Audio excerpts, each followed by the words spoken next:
These are your evening headlines for January 30th, 2026, right here on BYU-Idaho Radio. Thanks for joining me today. I'm Kimber Pierce. Idaho Falls District 91's annual Super Bowl is back on, entering its 20th year of operation. Austin Pace has the story. The tradition continues as Idaho Falls District 91 launches its 20th annual Super Bowl.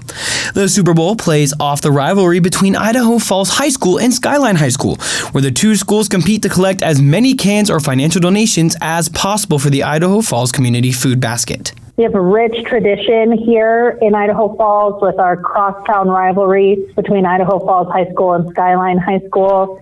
And so leaning into that rivalry, our community members definitely love it, love supporting their old high schools. And it's actually the 20th year of the Super Bowl, so it's been really fun to kind of step into something that's so drenched in tradition. Heather Pfeiffer is in her first year as a student council advisor at Idaho Falls High School and has been teaching there for 3 years.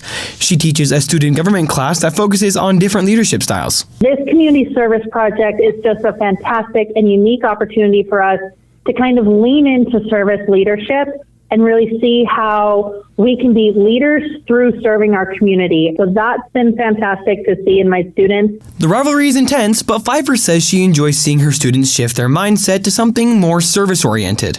What's been really great is to see students kind of have a different lens and think about the greater good. So yes, we want to beat Skyline, but they're also having an eye now towards the benefit to the community here, with it being the second largest food drive. Pfeiffer explains that the Super Bowl is the second largest food drive for the Idaho Falls Community Food Basket. Last year, both schools received 46,621 cans and $7,151 in financial donations combined. This year, they're hoping to raise around 100,000 cans to help struggling families who may be closer than you think. I really think the food basket said it best to my students that hunger has no look, and you really have no idea what the person next to you is going through. So there's definitely a huge benefit to our students through the community food basket as well. The Super Bowl kicked off this past Monday and will run through Friday, February 6th. You can donate cans to your preferred school and make monetary donations at feedidahofalls.org. For BYU-Idaho Radio, I'm Austin Pace. State legislators are now asking leaders of Idaho's public school system and Medicaid program to cut their budget by 2%. This request comes in after the programs were originally protected from new state budget cuts. According to the Idaho Capital Sun, the Idaho legislature's memo regarding the 2% budget cut would mean that K-12 schools would have to reduce their funding by $55 million, and the Division of Medicaid would need to reduce its budget by $19.9 million. State legislators are concerned about state revenue with regard to the state conforming to the federal tax cuts included in the One Big Beautiful Bill Act.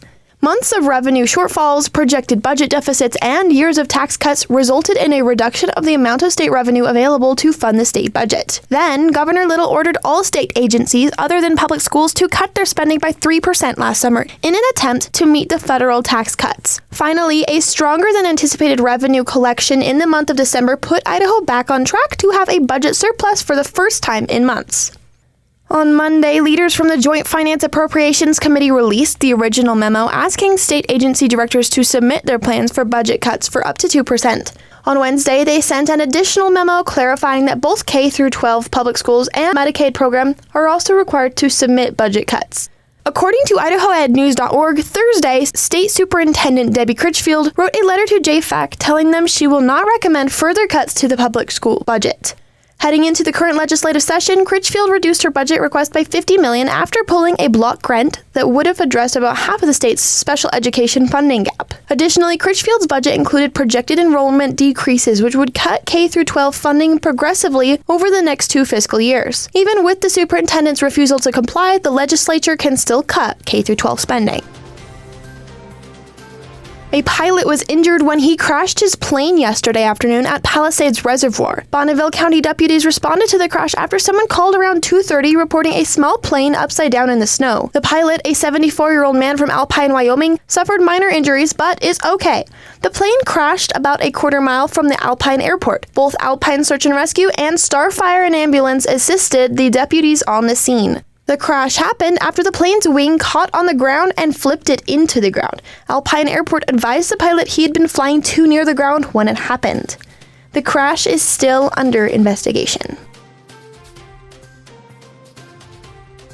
These have been your BYU-Idaho Radio Evening Headlines for January 30th, 2026. Thanks for tuning in. More news, interviews, and great content are available on our podcast feed. Search for BYU-Idaho Radio on your favorite podcast apps. We're on YouTube, Spotify, Apple Music, and more. For BYU-Idaho Radio, I'm Kimber Pierce.